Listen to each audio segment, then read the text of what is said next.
Hello friends, आज की video में हम लोग करने वाले हैं narrative structure of palm wine drink card. तो फ्रेंड्स, सबसे पहले जान लेते हैं कि इसमें कौन कौन से नैरेटिव एलिमेंट्स हैं। तो इसमें दो नैरेटिव एलिमेंट्स हैं, Picard's Q and क्वाइस्ट।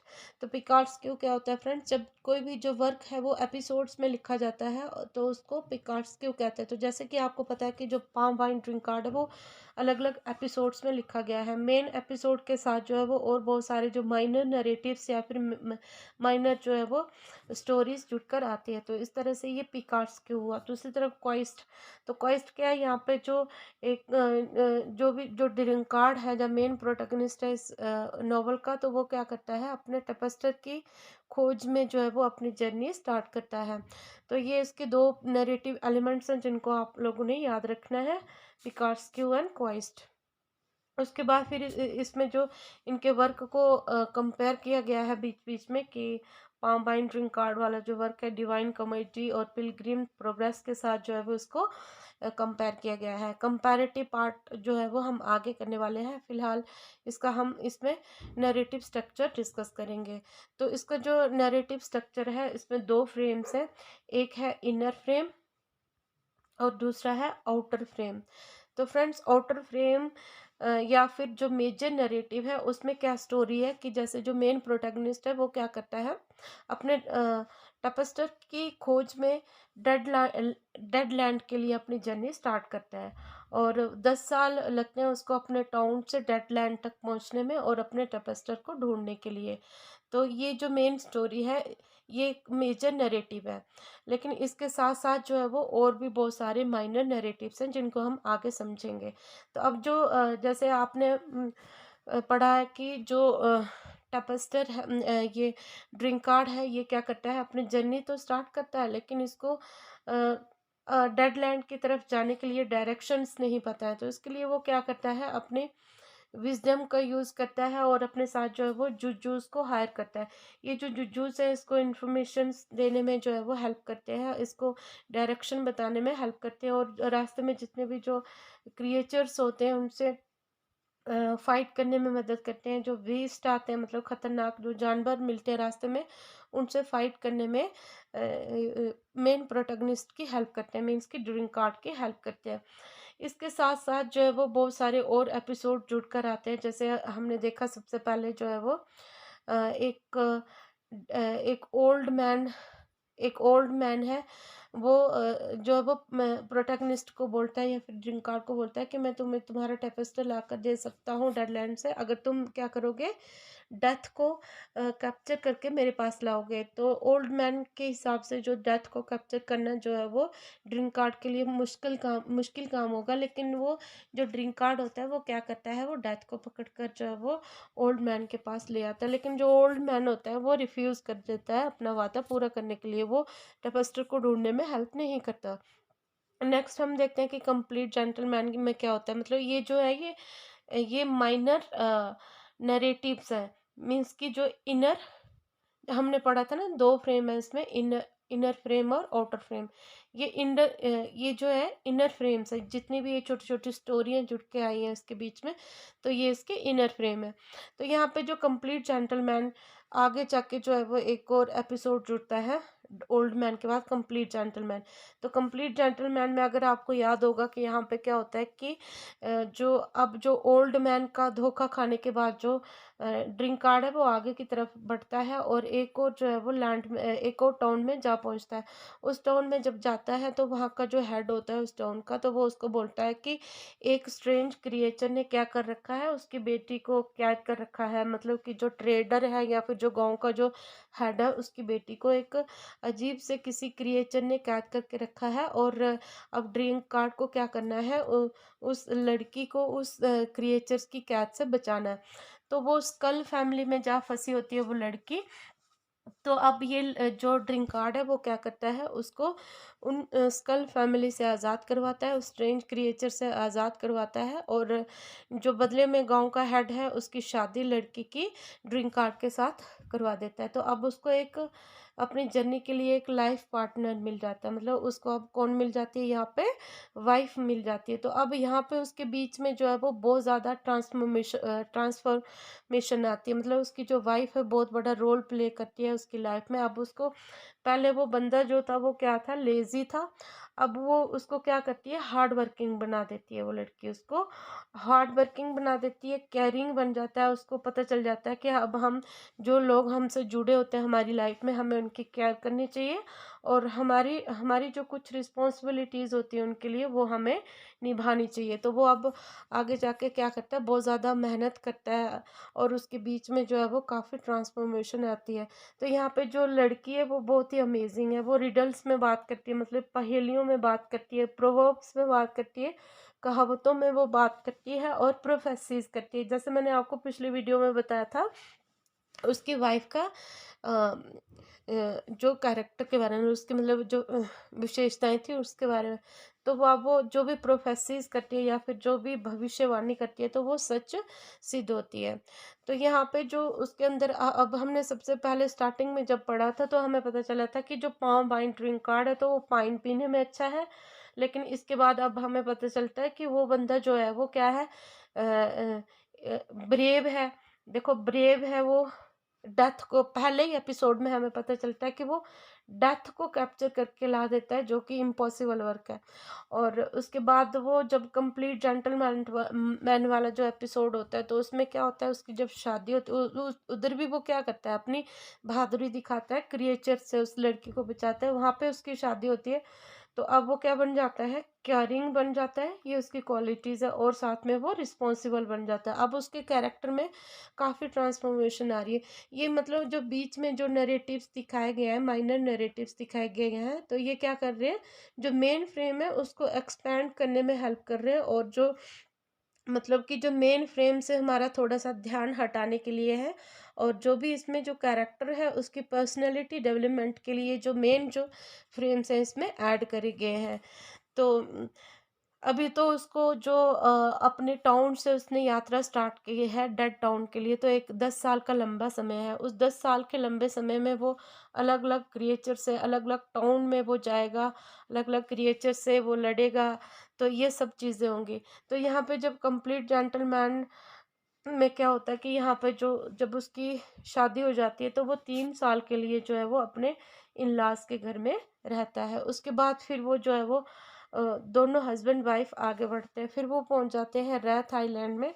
Wrath island में जाके वो क्या करता है, वहाँ पे बहुत मेहनत करता है, और यहाँ पे आके वो जो है वो फार्मर बन जाता है रैथ आइलैंड में। मतलब अब देखो कितना मेहनती बन रहा है, वहाँ पे बहुत सारे प्लांट्स और क्रॉप्स लगाता है। उसने अपने जो नेटिव लैंड होता है जो, तो वहाँ पे उसने वो कभी काम नहीं करा होता है, लेकिन रैथ आइलैंड में जाके वो काम करता है। तो अब देखो यहाँ पे फ्रेंड्स की हम देखेंगे कि जो माइनर एपिसोड्स हैं वो अपना रोल प्ले कर रहे हैं यहाँ पे। मतलब ये यहाँ पे हम लोग स्ट्रक्चर को डिस्कस कर रहे हैं, तो हमने सब बताना है इसमें। तो अब ये जो माइनर एपिसोड्स हैं, माइनर एपिसोड्स क्या हैं, जो छोटी छोटी कहानियाँ और जुड़ के आई हैं, जैसे कि मैंने आपको यहाँ पे ओल्ड मैन वाला बताया, जेंटलमैन वाला बताया, रैथ आइलैंड वाला बताया।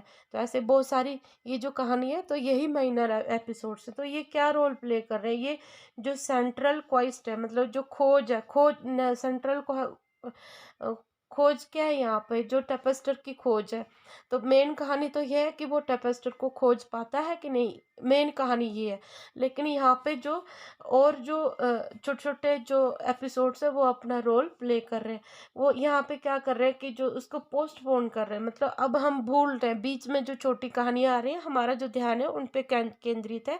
हमारा जो ध्यान है वो टेपेस्टर और उस वो नहीं है कि अब हमने टेपेस्टर को वो कब ढूंढ के लाएगा, इस चीज़ पे हम लोग ध्यान नहीं दे रहे हैं, हम उन छोटी छोटी कहानियों पे दे रहे हैं। ये क्यों दे रहे हैं, यहाँ पे जो कैरेक्टर है उसकी उसकी जो लाइफ है उसमें ट्रांसफॉर्मेशन आएगी, काफ़ी बदलाव आएगा। पोस्टपोनमेंट से क्या होगा कि हमें यहाँ पे टाइम मिल जाएगा, और जो भी जो मेन प्रोटैगनिस्ट है, ड्रिंक कार्ड है, उसको बहुत सारे इश्यूज, बहुत सारे जो हालात हैं, उनको जो सॉल्व करने का मौका मिल जाएगा। हर एक एपिसोड में हमें उसकी बहादुरी का पता चलेगा, मतलब इसलिए ये जो एपिसोड्स को ऐड कर रखा है इसमें। तो यहाँ पे जो पोस्टपोनमेंट है, मतलब इसको क्यों टाला गया है कि जो मेन सेंट्रल जो क्वेस्ट है, मतलब जो सेंट्रल क्वेस्ट क्या है कि वो उसी की खोज में है, तो इसको क्यों टाला गया है। इससे जो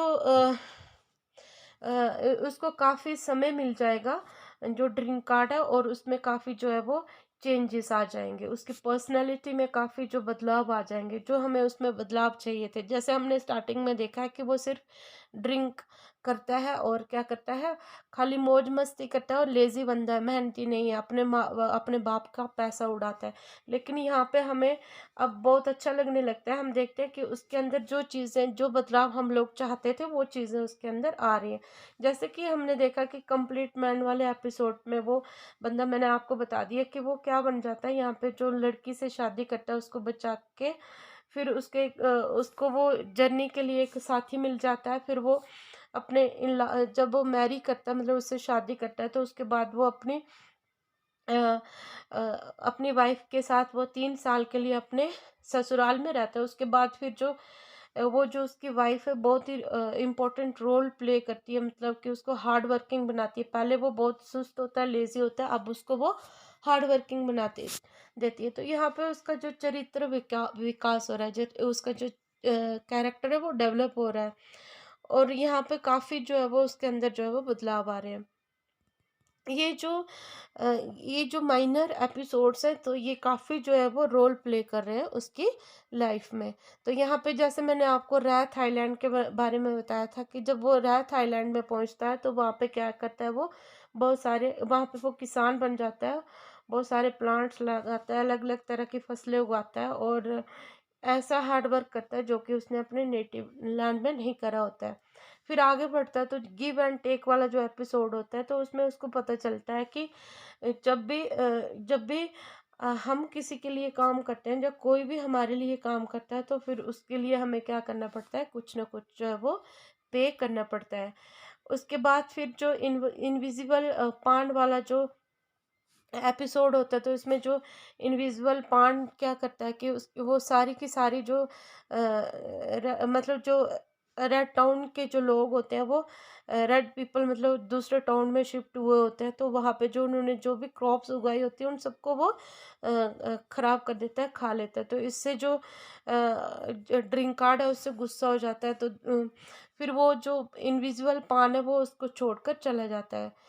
उसके बाद फिर जो फेथफुल मदर होती है, तो यहाँ पे फेथफुल जो मदर वाला जो एपिसोड है, तो यहाँ पे उसको पता चलता है कि ज़रूरी नहीं है कि गिव और टेक ही हमेशा हो, मतलब कि आप किसी को दे रहे हो तो तभी कोई आपको वापस दे रहा है, या फिर आप किसी से ले रहे हो तो आपको कुछ देना पड़ेगा उसके बदले में। यहाँ पे उसको समझ आता है कि कुछ लोग जो होते हैं वो इतने सेल्फिश नहीं होते, मतलब कि वो सिर्फ क्या करते हैं, दूसरों की भलाई करते हैं। जैसे यहाँ पे जो फेथफुल मदर है, यहाँ पे गिव एंड टेक वाला कुछ भी नहीं है, मतलब जो फेथफुल मदर है वो उनकी बहुत सेवा करती है यहाँ पे, क्योंकि वो जो जब वो अनरिटर्नेबल जो हेवन में होते हैं, तो वहाँ पे उनको काफ़ी टॉर्चर किया गया होता है, उनके ऊपर काफ़ी घाव होते हैं, तो वो उन घाव को वो साफ करती है, अपने हॉस्पिटल में उनका इलाज करवाती है, मतलब दिखाया गया है कि उसका एक हॉस्पिटल है, यहाँ पे उनकी ट्रीटमेंट करती है। उसके बाद फिर वो क्या करती है, अम, उसके बाद फिर उनको वो कुछ महीनों के बाद छोड़ देती है, गन्स देती है उनको, एम्यूनिशन देती है, जिससे कि वो आगे बढ़ते हैं। तो जब वो रेड टाउन में जाते हैं, तो वहाँ पे जो रेड टाउन में जो पीपल होते हैं, रेड पीपल होते हैं, उनको हराने में जो है वो वेपन्स जो फेथफुल मदर के द्वारा दिए हुए जो वेपन्स होते हैं, वो उनकी काफ़ी हेल्प करते हैं। हालाँकि हम यहाँ पे देखते हैं कि जितने भी जो इसमें एपिसोड्स हैं, वो उन एपिसोड्स का एक दूसरे से कुछ भी लेना देना नहीं होता है, वो अनकनेक्टेड होते हैं। अनकनेक्टेड होते हैं, उनका एक दूसरे से कोई कनेक्शन नहीं होता, कि जैसे अगर हम देखते हैं जेंटलमैन वाला, जेंटलमैन के बाद अगर हम देखें फेथफुल मदर, या फिर आगे जो हेवन वाला सीन, या फिर इस तरह से, तो उनकी जो कहानी है वो बिल्कुल अलग है, एक दूसरे से जो है वो कनेक्टेड नहीं है। लेकिन फिर इनका क्या रोल है इसमें, तो इन इन सभी एपिसोड्स का रोल ये है कि इसमें क्या होता है कि वो और भी जो एक्सपीरियंस ऐड करते हैं इसमें, और कुछ ना कुछ जो हर एक एपिसोड से जो भी कहानी इसमें होती है, जो भी एपिसोड होता है, जो जो भी, तो इसमें क्या होता है कि कुछ ना कुछ जो गिफ्ट जो जो भी उसको मिलता है, जो कुछ लेसन मिलता है, तो वो आगे जाके नेक्स्ट जो उसकी जो जर्नी होती है उसमें उसका काम आता है। जैसे अगर हम देखें कि जो फेथफुल मदर है तो उनको क्या देती है, वो गन्स देती है और भी वेपन्स देती है, एम्यूनिशन देती है। तो ये गन्स और एम्यूनिशन आगे जाके उनको रेड पीपल से फाइट करने में हेल्प मिलती है। तो उन्होंने पीछे जो भी चीज़ों को लेसन लिया होता, मतलब जो भी उनके साथ घटनाएं हुई होती, तो उन्होंने कुछ ना कुछ लेसन लेके वो आगे बढ़े होते हैं। तो इस तरह से जो बेशक ये जितने भी एपिसोड्स हैं वो एक दूसरे से अनकनेक्टेड है, कुछ भी लेना देना नहीं, लेकिन हर एक जो एपिसोड है वो कुछ ना कुछ जो लेसन देता है या कुछ ना कुछ उसको गिफ्ट देता है, जिससे कि वो आगे बढ़ता है। जब ये फाइनली आगे बढ़ता है तो ये जो माइनर एपिसोड्स है इनका रोल जो है वो ख़त्म हो जाता है, और अब जो ये इनका एंड हो जाता है, उसके बाद जो मेन फ्रेम जो है वो सामने आता है। यहाँ पे क्या होता है कि वो फाइनली डेड लैंड में पहुंच जाता है, डेड टाउन में पहुंच जाता है, और वहाँ पे उसको पाइन ड्रिंक कार्ड जो है, टेपेस्टर जो है वो मिल जाता है। और अब जो ये जो ड्रिंक कार्ड है काफ़ी वाइज हो गया, बहुत ही बुद्धिमान हो गया, क्योंकि इसने बहुत सारी ठोकरें रास्तों में खा ली है, रिस्पॉन्सिबल हो गया बहुत ज़्यादा, और ये मोर मैच्योर हो गया, मतलब बहुत ज़्यादा परिपक्व हो गया है। और अब ये ना सिर्फ जुजूस पे डिपेंड है, बल्कि ये अब खुद से बहुत ज़्यादा समझदार हो गया है।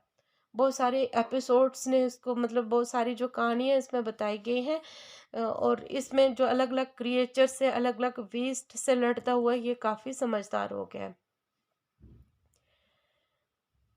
अब जब ये आगे डेड टाउन पहुंचता है, जब इसको अपना टेपेस्टर मिलता है, तो वो टेपेस्टर जो है वो वापस आने के लिए मानता नहीं है। तो वापस आने के लिए वो मानता नहीं है, मैजिक एग इसको देता है और फिर वापस से उसको एक शॉर्टकट रास्ता बताता है अपने टाउन, नेटिव टाउन वापस जाने के लिए। तो वो शॉर्टकट रास्ते से जो है वो नेटिव टाउन वापस आ जाता है ड्रिंक कार्ड। अब वहाँ पे जाके भी, वहाँ पे क्या होता है, एक और एपिसोड होता है। यहाँ पे अर्थ और हेवन की क्या हो रही होती है, आपस में क्वाइल हो रही होती है, कि जो हेवन है वो कहता है कि मैं सुपीरियर, और अर्थ कहती है मैं सुपीरियर। इसी के चलते वहाँ पे उसके नेटिव टाउन में अकाल पड़ा रहा होता है। तो मतलब अकाल होता है, तो वहाँ पे लोग भूख से मर रहे होते हैं, तो वहाँ पे जाके वो अपने मैजिक एग का जो है वो यूज़ करके लोगों के लिए फूड प्रोड्यूस करता है। तो वहाँ पे पता चलता है कि इसमें एक और ट्रांसफॉर्मेशन आई है, कि अब वो जो बंदा है वो क्या बन गया है, काइंड बन गया, मतलब कि अब लोगों की वो हेल्प कर रहा है। तो यहाँ पे फिर फाइनली जो हेवन और अर्थ के बीच में जो कॉयल होता है वो ख़त्म होता है, और जो हेवन होता है वो रेनफॉल और फर्टिलिटी लैंड को देता है। बदले में जो जो सर्वेंट स्वर्ग में भेजा होता है वो अ, समझौता करने के लिए, तो वो जो सर्वेंट है उसको अर्थ पे कोई भी फिर एक्सेप्ट नहीं करता, क्योंकि वो अब स्वर्ग से सीधा अर्थ पे वापस आता है, कोई एक्सेप्ट नहीं करता और वो मर जाता है। तो इस तरह से ये जो एपिसोड ख़त्म हो जाता है, और ये जो इसका स्ट्रक्चर है पाम वाइन ड्रिंक कार्ड का, तो ये भी मैंने इसके साथ डिस्कस कर लिया। और इसमें जो है वो काफ़ी ट्रांसफॉर्मेशन आ जाती है। एंड में हम देखते हैं कि जो जब इसका एंड हो जाता है इस मेन नरेटिव को, तो हम देखते हैं कि जो ड्रिंक कार्ड के अंदर जो है वो काफ़ी बदलाव आ गया है। मतलब कि वो पहले लेज़ी था, अब वो क्या बन गया है, केयरिंग बन गया है, वो ब्रेव है, रिस्पॉन्सिबल है, रिस्पॉन्सिबल हो गया है, मैच्योर हो गया है, और बहुत ही वाइज बन गया है। तो ये बहुत सारी जो क्वालिटीज़ है, और डिटर्मिनेंट है। देखो वो उसने अपनी जो जर्नी स्टार्ट करी थी, और 10 साल के बाद वो फाइनली डिफरेंट क्रिएचर से, डिफरेंट जो बीस्ट से लड़ता हुआ, मुकाबला करता हुआ, फाइनली वो अपने टेपेस्टर को ढूंढ लेता है। तो इस तरह से एंड हो जाता है इसका। तो इस इसका जो नैरेटिव स्ट्रक्चर को आप लोगों ने बहुत ध्यान से करना है। तो करना क्या है, इसमें इनर और आउटर जो स्ट्रक्चर है उनको डिफाइन करना है। इन आउटर में क्या है, मेन जो स्टोरी है वो आउटर में आ जाती है, और इनर में जो छोटी छोटी कहानियाँ जितनी भी है वो इनर में आ जाती है। और इसके दो एलिमेंट्स हो जाते हैं जो मैंने आपको बता रखे हैं। नरेटिव एलिमेंट्स इसके कितने हैं, दो है। एक है क्वेस्ट, डिस्कस कर रखा है, और दूसरा है इसमें पिकार्स क्यू, जो मैंने डिस्कस कर दिया स्टार्टिंग में। तो आई होप फ्रेंड्स आपको ये वीडियो अच्छी लगी होगी। तो अगर आपको मेरी वीडियो अच्छी लगी तो कमेंट करके बताना आपको अच्छी लगी, और सब्सक्राइब करना मेरे चैनल को। मिलते हैं एक नई वीडियो में, तब तक के लिए take care, bye bye, keep learning, keep growing.